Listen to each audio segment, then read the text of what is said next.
Okay, so this week we're going to be talking a lot about key signatures, and for choral musicians who are singing off of a piece of music instead of playing the actual notes, it can be kind of difficult sometimes to understand exactly what it's doing and why we have those things at the beginning of each staff.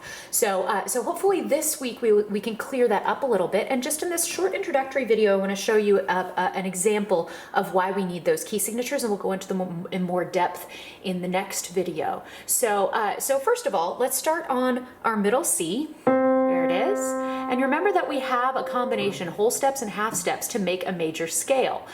We have whole, whole, half, whole, whole, whole, half.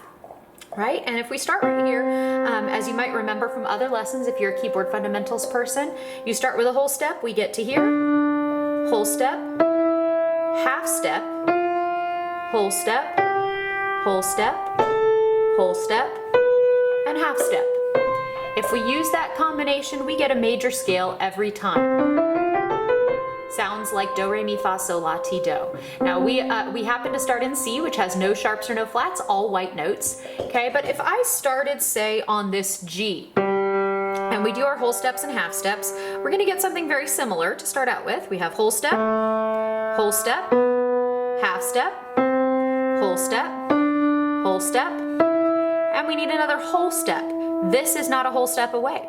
We have to go all the way up to here, and then up to your half step. Okay, so playing that G major scale, if you want G to sound like do,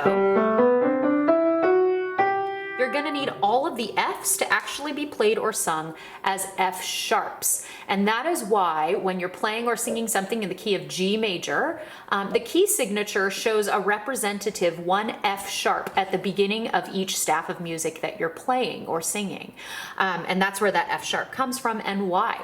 So if you see an F sharp in the key signature just by itself, you know that G is do. And that's super, super helpful when you are sight reading as a choral singer to know which note is do, because do moves around. Is it here? Or is it here?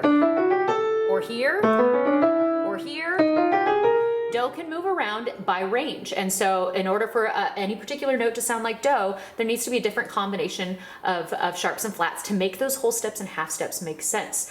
So just for visual purposes, let's do one more. If I start here on D, and I do my whole steps and half steps, I get whole step, there's that F sharp from before, half step, whole step, whole step, whole step, half step.